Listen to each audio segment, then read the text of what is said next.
Hello there, my name's Dane Lemaitre and welcome to the review. Today we're going to be looking at Stanley, one of the ones in the Thomas the Tank Engine range. However, this is a very special Stanley, as you'll see in a few minutes.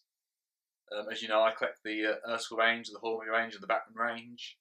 But like I said, this is a take and play one, and it's something quite special. So here we are. And today we're looking at Stanley in the take and play range. However, it's not an ordinary Stanley. This is a Stanley in space, and as you can see, it's a normal sort of take and play Stanley with a space helmet.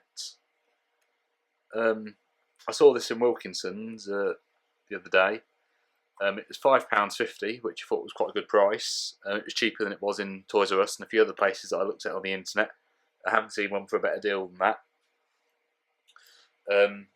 Yeah, and I thought I'd get this one because it was obviously quite a special one.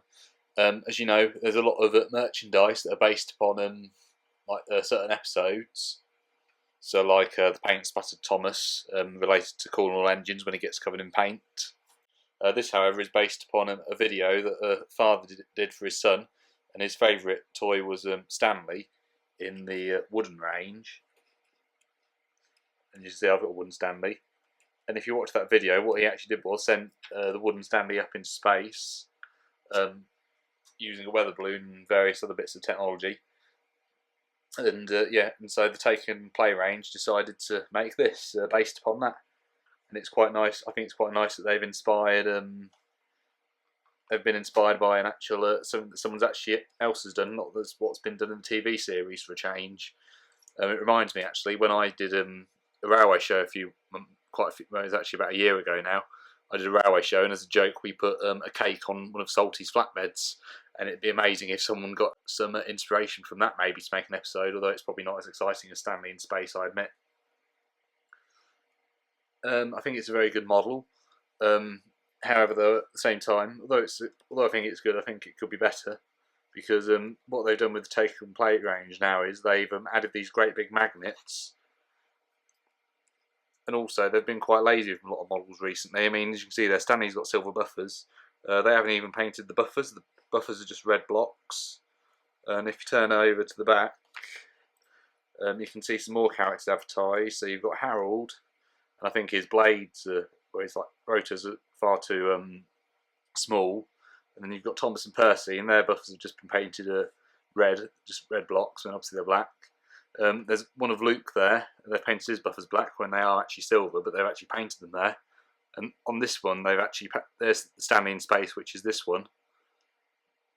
And they've painted the buffers silver on there, and they've probably done that because else it wouldn't have been so visible. His buffers wouldn't be visible at all. And like I said, this is obviously the real thing, and they've not painted the buffers at all. And of course, you've also got in the left-hand corner, you've got Samson, who's the newest engine on Sodor. And I quite like Samson. I think he's a bit like Spencer, but a tank engine, and it's quite good that a tank engine's quite proud for a change instead of a big engine, because even tank engines can be quite proud. I've also got, I got this quite a few years ago. This is the take-along Stanley, and I think this one's a lot better. There's a lot more detail. The buffers are patchy painted, whereas on this one, if you put them side by side for a second, you can see that they're not quite so good. And I mean, they've been a bit lazy with his back bunker there on that model. So you can see there's quite a big difference. And I mean, there's some detail on that one just there where there isn't on there.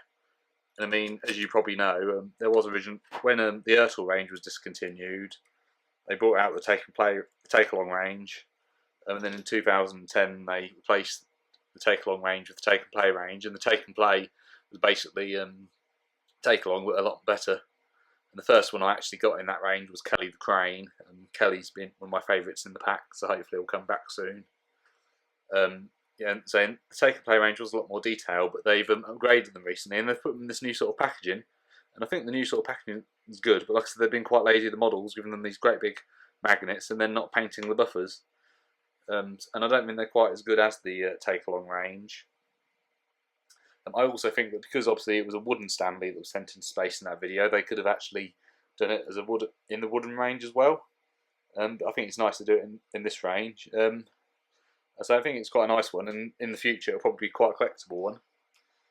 I certainly recommend that you get it. One thing I will say is though, is that obviously it comes with that, and it doesn't look like it's actually attached. I mean, I'm keeping this in the box, but so it doesn't look like it's actually attached to the model, so it could be lost quite easily. And I don't know, maybe they could have added some paint, some, I don't know, some sort of decoration to make it look more space-like, as well as the helmet. But I think it's certainly a very nice one, and definitely one I'm going to keep in my box collection of cars and trains, etc. It's also nice that Stanleys are quite popular. I mean, Stanley, as you know, was introduced in the Great Discovery, and then he was in, and that was the last like special to use at all models. He was in Series 12, which again used models, but they had CGI faces. And my favourite 2 episodes that Stanley were in were actually Thomas puts the brakes on and Gordon takes a shortcut. Stanley's appeared from about Series 14 onwards. In Series 14 he made cameos. Series 15 he spoke again. Then he hasn't spoken again since then. And he also spoke in Day of the Diesels. But in Series 18, he spoke again in the episode Samson at Your Service, again telling the new engine Samson that he'd made a mistake.